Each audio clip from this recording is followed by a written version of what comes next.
Ladies and gentlemen, I want to start today with a question, and I don't want you to answer it out loud. I want you to answer it in the only place that matters, in the quiet, honest, undefended space inside your own chest. When was the last time you truly did not know how you were going to make it through? Not the everyday stress, not the minor inconveniences and frustrations that we all carry. I mean, the real thing, the moment where the ground beneath you gave way completely. Where you looked at your life and could not find a single handhold, where the darkness was so total, so encompassing, so absolute, that you could not see your hand in front of your face, let alone a way forward. When was the last time you were in that place? Some of you are there right now. I know you are, and I want you to know before we say another single word that this room, this moment, this hour is for you. Specifically, personally, directly for you, not because I have been in that place. I have stood in the wreckage of my own life and looked around at the rubble and thought, this is it, this is where it ends. Not dramatically, not with some grand final gesture. Just quietly, completely, finally, this is it. There is nothing left, and I was wrong. I was wrong in a way that changed everything I thought I understood about human beings, about darkness, about the nature of hope itself. Today, I am going to tell you what I found in that darkness. Not what I wish I had found, not a polished, edited, inspirational version of the story. What I actually found. And what countless other human beings, people whose stories I'm going to share with you today, what they found when they went into the deepest dark they had ever known. But first, I need to establish something. I need to establish what despair actually is, because we use the word loosely. And I think that looseness does a disservice to the people who have truly lived inside it. Despair is not sadness. Sadness is a feeling. Despair is a conclusion. Despair is the place your mind arrives at when it has processed all available evidence and determined that things cannot get better, that the future holds nothing worth moving toward, that the gap between where you are and where you would need to be is not just large, but permanent, unbridgeable. Fixed despair is a loss of future, and that is why it is so devastating, because human beings are fundamentally future-oriented creatures. We live on hope the way we live on oxygen. The belief that tomorrow could be different, that next year could be better, that the arc of our story is still open and unfinished. That belief is not a luxury. It is a biological necessity. It is what gets us out of bed. It is what makes the difficult days survivable. Because we believe there is something on the other side of it, when despair takes that belief away, it doesn't just make you sad. It attacks the operating system. It removes the reason to move, to try, to endure. It makes the present moment not just painful, but pointless. That is why people in despair stop. They stop eating well, stop sleeping, stop reaching out, stop planning, stop trying. It is not weakness, it is logic. When your mind has concluded that the future is closed, every action designed to build toward that future becomes irrational. Why invest in what cannot be? I am telling you this because I want you to understand something that is perhaps the most important thing I will say today. If you have been in despair, or if you are in it now, you are not crazy. You are not broken. You are not failing. You are experiencing one of the most painful and disorienting things the human mind can produce, the loss of your future. And the path out of it is not about pulling yourself together. It is about finding or being given or stumbling across or being carried to one single piece of evidence that contradicts the conclusion, the just one, that is all hope requires to start. Not certainty, not a plan, not a guarantee. One piece of evidence that the conclusion might be wrong. One crack of light. Let me tell you about Marcus. Marcus was 47 years old when his world collapsed. And I want you to understand that this was not a man who had not tried. He had done everything right by every measure that society had given him. He had worked for 22 years at the same company, had built a career from the ground up, had given that company not just his time but his identity. The way people do when they have absorbed the belief that their worth is inseparable from their work. He had a marriage of 19 years. 3 children, the youngest of whom was 9. He had a mortgage and a community and a life that, from the outside, looked like the assembled proof that effort pays off. In the space of 11 months, he lost all of it. The company downsized. His position, along with 400 others, was eliminated. He was given a severance package that felt generous until the months began to pass and the job market made it clear that a 47-year-old specialist in a shrinking industry was not what anyone was urgently looking for. He tried. He tried. He sent hundreds of applications. He went to interviews. He reinvented his resume. He took online courses to update his skills. He did everything the books and the podcasts and the career coaches told him to do. And month after month, the answer was no, or worse, silence. The financial pressure began to destroy the marriage. Not because his wife stopped loving him. She did not. But because there is only so long two people can sustain the weight of financial terror before it warps them. Before the fear becomes resentment, and the resentment becomes distance, and the distance becomes a gulf that neither of them knows how to cross anymore. After 8 months of unemployment, his wife told him she needed space. 3 months later, she told him she needed out. He moved into a one-bedroom apartment. His children, who had been his daily presence, his constant, the most real and grounding thing in his life. His children were now weekend presences, 2 days out of 14. And on the Monday morning, after the first weekend where he dropped them back at the house that used to be his, he sat in that one-bedroom apartment. And he did not get up, not for 3 days. He called it the gray. The gray. Not depression. He was not yet using that word for himself, because men of his generation were not trained to use that word for themselves. He called it the gray, a state in which everything, including the reasons to move, had been replaced by a uniform, textureless nothing. Not pain exactly. Not pain exactly. Pain implies sensation. Pain implies that something is felt. The gray was the absence of feeling, the absence of the conviction that anything he could do would produce any result worth producing. He told me that in those 3 days, he did not think about dramatic endings. He was not in those days in danger in that immediate sense. He simply had no thoughts at all. The future had gone blank. The story had stopped. What saved Marcus, what cracked the gray open, was not a dramatic intervention. It was a phone call from his 9-year-old daughter. She called on the 3rd morning. He had forgotten that she had a school presentation that day, a presentation she had prepared with his help over a series of weekend visits. She called to tell him that she'd gotten an A, that her teacher had said it was the best one in the class, that she wished he could have been there. And then she said, in the guileless, penetrating way that only children speak, "Dad, are you okay? You sound like you're far away." He told her he was okay. And then after he hung up the phone, he got up. Not because everything was fixed. Nothing was fixed. Not because the job had appeared, or the marriage had been saved, or the apartment had become the life he wanted. He got up because his daughter's voice had handed him one piece of evidence against the conclusion. One crack. The conclusion said, "Nothing you are matters to anyone." And her voice said, "You matter to me. You matter right now. I thought about you today." One crack. He got up, made coffee, and began again. Not with certainty, with the thinnest possible thread, but the thread held. Marcus is 53 now. He did not rebuild the exact life he lost. He built a different one. One that, he will tell you with quiet conviction, is better suited to who he actually is than the one he lost. The career is different. The life is different. The marriage ended, and that grief is real and permanent, and he carries it. But the relationship with his children is perhaps paradoxically deeper than it was when he was present but absent. Physically there, but emotionally submerged in the identity of the career that no longer exists. And on his darkest days, because the dark still comes, it comes for all of us. It never goes away entirely. On his darkest days, he returns to the practice that saved him. He looks for the one crack, just one piece of evidence against the conclusion that nothing matters. And he has never, not once in all the years since, failed to find it. That is the first thing I want to tell you about hope in despair. It does not ask for everything at once. It asks only for one crack. Now let me tell you about the nature of darkness, because I think we misunderstand it fundamentally. We treat darkness as the enemy, as the thing to be defeated, as the evidence of something gone wrong.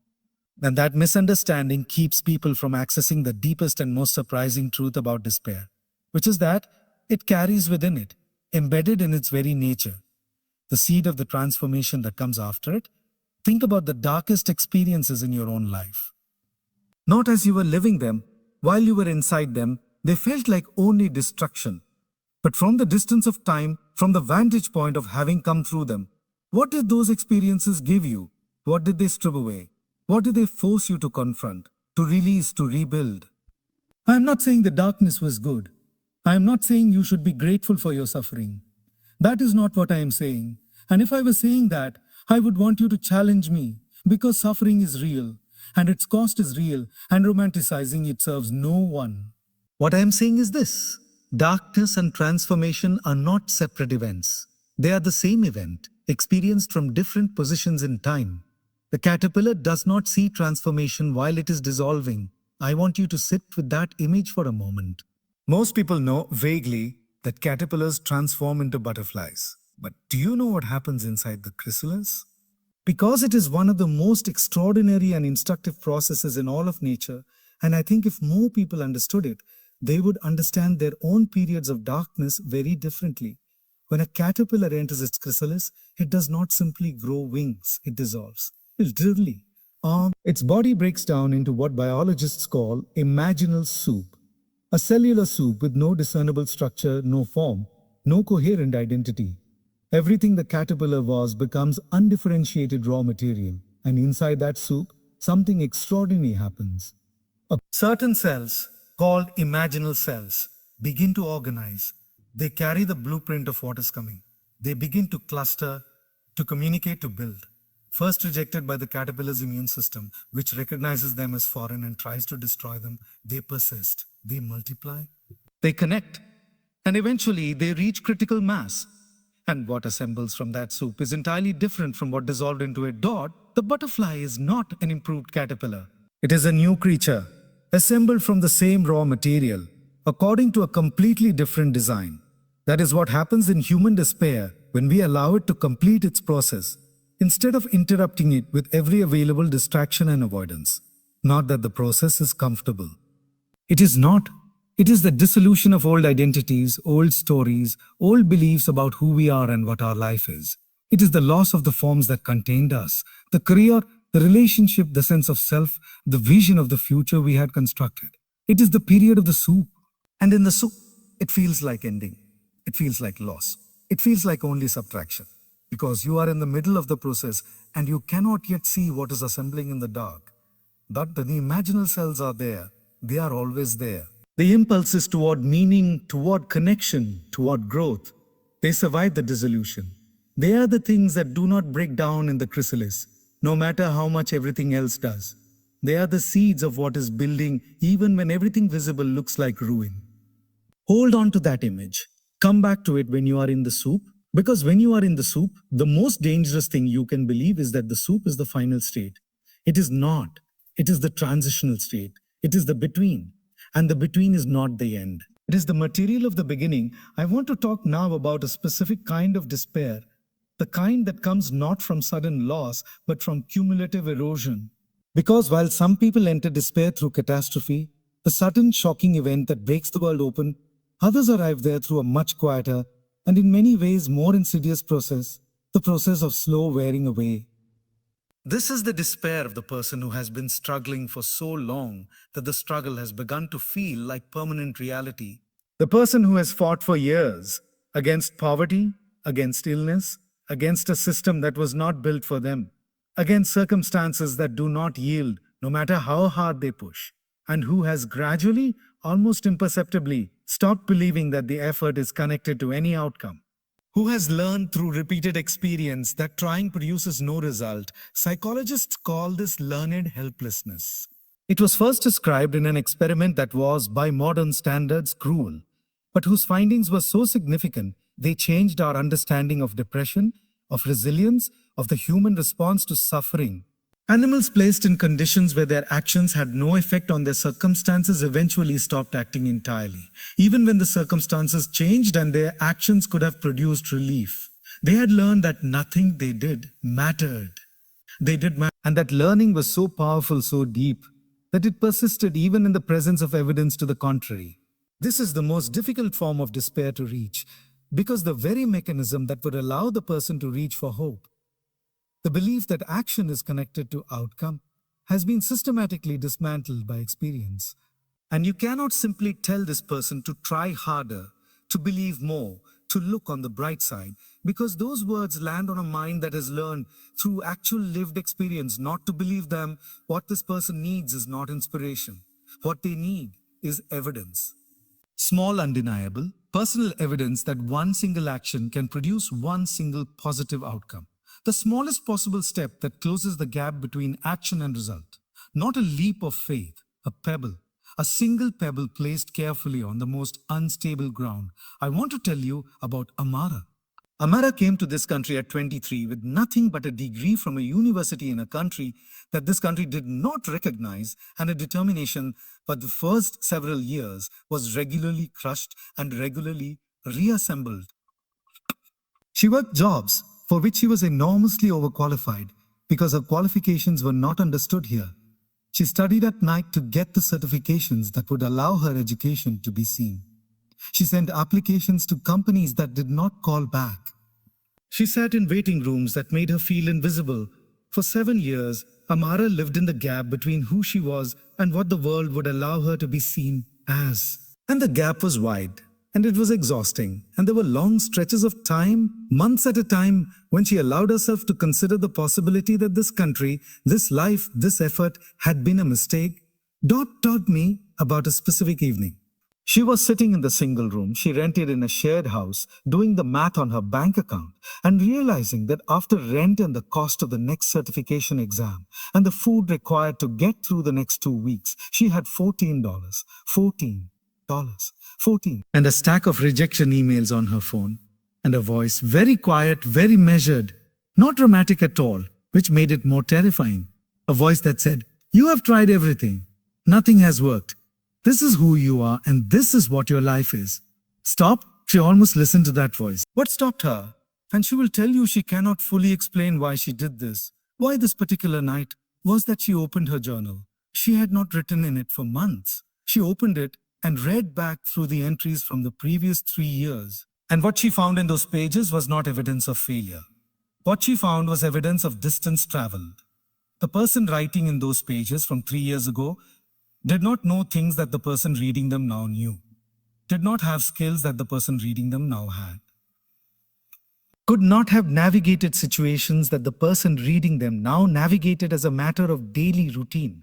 The distance between who she had been and who she was, the distance was enormous. She had not seen it because she was always measuring herself against where she needed to be, not against where she had started. And measured against where she had started, she had moved mountains. That reframing, not of her circumstances, but of her relationship to her own history, was the crack. Within a year, Amara had the position she had been working toward, not because the year was easy. It was not, but because the crack had given her the thread, and the thread had held long enough for the next crack, and the next. She is now a senior figure in her field. She mentors other immigrants navigating the same journey she navigated. She tells them every time the same thing. Keep a record of the distance you travel, because you will be tempted in the dark to measure only how far you still have to go, and that measurement will destroy you. Measure instead how far you have come. That measurement will save you. That is the second thing I want to tell you about finding hope in despair. Measure the distance you have traveled, not just the distance remaining. We are terrible at this. We are trained by a culture obsessed with achievement and arrival to focus relentlessly on the gap between where we are and where we want to be. And in that focused attention on the gap, we become blind to the extraordinary fact of our own perseverance, blind to all the ground we have covered, blind to all the versions of ourselves we have already survived and transcended. You are not the same person you were 5 years ago. You are not. You have grown, learned, changed in ways that you may not have chosen and that were not comfortable, but that are nonetheless real. And the person you are today has capabilities that the person you were 5 years ago did not. Look back, not with nostalgia or grief. Look back with the eyes of a surveyor and see the territory you have crossed.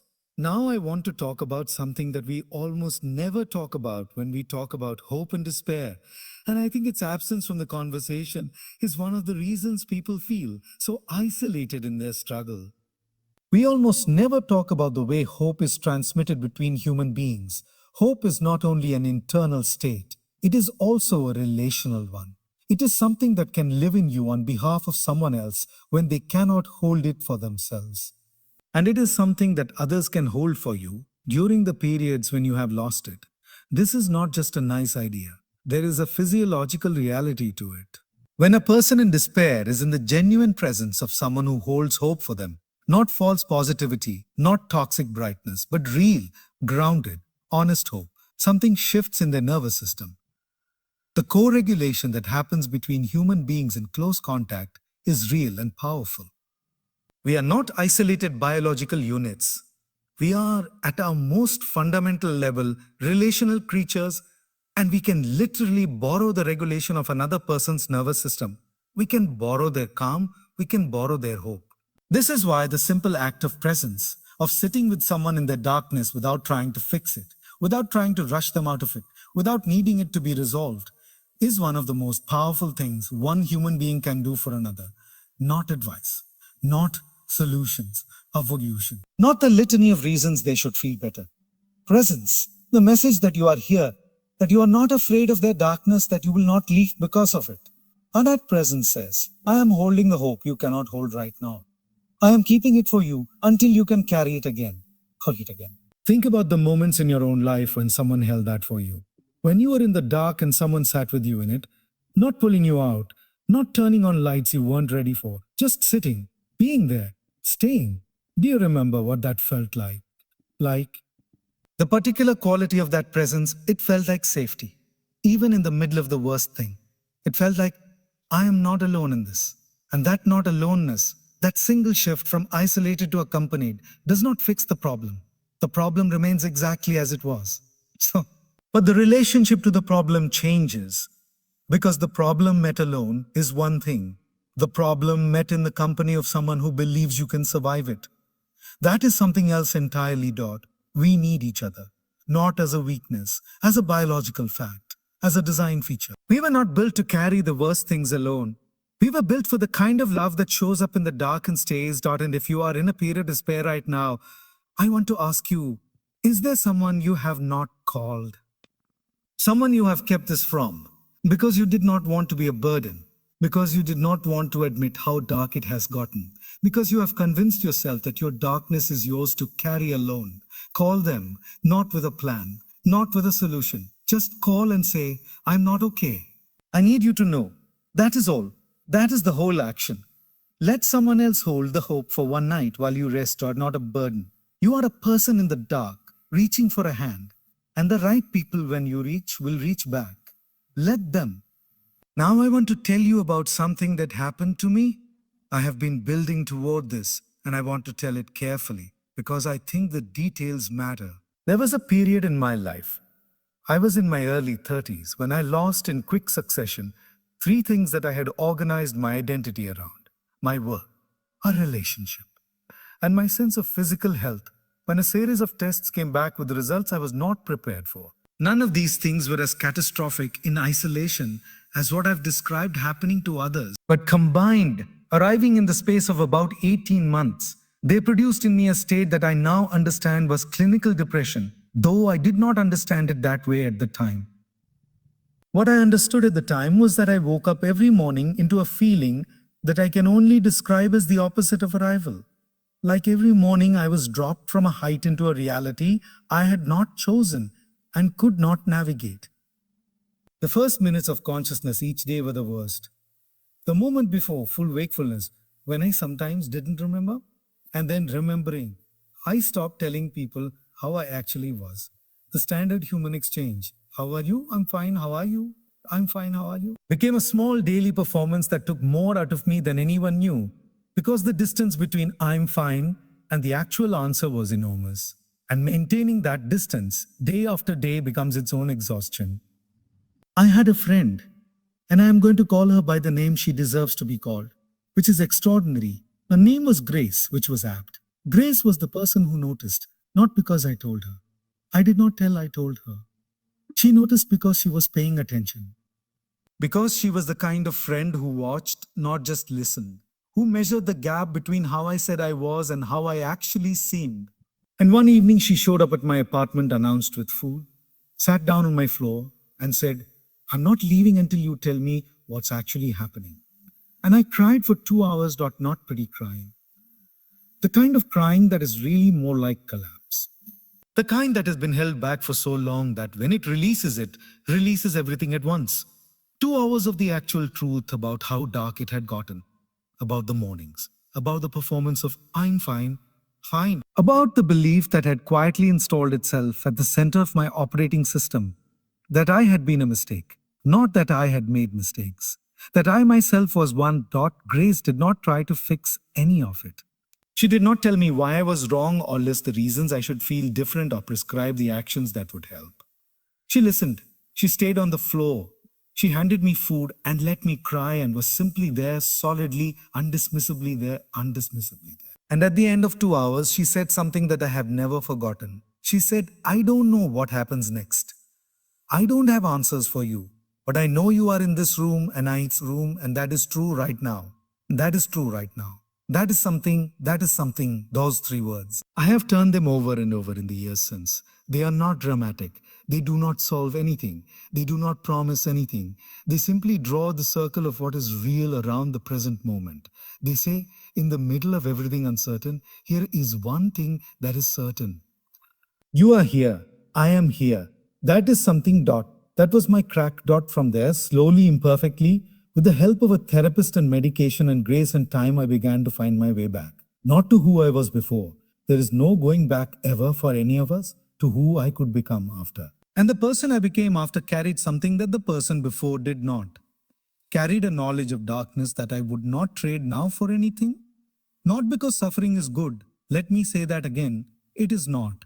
But because what I learned in the dark about resilience, about the nature of hope, about what it means to be present with another person's pain, that knowledge has been the most useful thing I have ever possessed, more than any skill, more than any achievement, more than anything I built or earned in the bright times. The dark taught me what I most needed to know. And it is teaching you too, even now, even in the middle of it. Even when all you can see is the soup. Let me talk about a concept that I find profoundly important and almost entirely missing from our cultural conversation about hope. The concept of radical acceptance. Radical acceptance is not resignation. I need to be very clear about that distinction because they can look similar from the outside and they feel dangerously similar from the inside. Resignation says, this is what is, and it will always be what is, and there is nothing to do but endure it. Resignation is passive. It faces the darkness and turns away from the window. Radical acceptance says something completely different. It says, this is what is right now. This pain is real. This loss is real. This darkness is real. I'm not going to fight against the reality of what is, because fighting against what is real is one of the great energy drains of despair. I'm going to acknowledge fully and completely what is true right now. And from that acknowledgement, not from denial, not from false positivity, not from the performance of being okay, from that clear-eyed acknowledgement of what is, I'm going to find what is possible. That radical acceptance is the foundation of real hope. Hope, because hope that is built on denial is fragile. It shatters the moment reality reasserts itself. But hope that is built on clear-eyed acknowledgement of what is real, that hope is built on rock. It does not require you to pretend. It does not require you to maintain a fiction. It says, I see exactly how hard this is, and I am still here, and I am still looking for the crack, and I will find it. This is the difference between the toxic positivity that says, everything happens for a reason. Stay positive, good vibes only. A philosophy that is, at its root, a refusal to look directly at suffering, and the genuine hope that has been forged in the full acknowledgement of darkness. The person who has survived the real dark and found real hope is not a cheerleader. They are not performing brightness. When they say it gets better, they mean it in the most grounded, specific, evidence-based way possible. They mean, I was there. I was in the dark you are in, and I am here now. That is not a promise that your specific pain will end on a specific timeline. It is simply proof that the dark is not permanent, that the soup is not the final state, that the chrysalis opens. Let me tell you about persistence, about what it looks like when persistence is required, not for days or weeks, but for years. About what it looks like to keep going when the reasons to stop accumulate into something very nearly irrefutable. Nelson Mandela spent 27 years in prison. 27 years. And during those years, the conditions were designed not merely to contain him, but to break him, to remove from him the belief that his life could matter, that the cause could succeed, that the future was open. They gave him a cell that was barely large enough to stand in. They made him do hard labor in the lime quarries, work that damaged his eyesight permanently. They restricted his contact with the world. They told him through every condition of his imprisonment that this was it, that this was all his life would be. And on the hardest days, the days he later described in his autobiography with a kind of careful honesty that I find remarkable, on the hardest days, he did not feel hope. Let me be clear about that. He did not walk those grounds every morning radiating confidence and vision. He had days of profound despair, days when the years ahead looked indistinguishable from the years behind, days when the cause he had devoted his life to seemed impossible. What kept him going was not the constant presence of hope. It was the practice of hope, the daily, deliberate, disciplined decision to tend the things that hope requires. He read, he studied, he maintained his relationships with his fellow prisoners with extraordinary intentionality. He exercised. He kept his mind active. He found in the severely limited environment of his cell the practices that connected him to the belief that his life was not over, that the story was not finished. He did not wait to feel hope before he acted hopefully. He acted hopefully in order to find the feeling.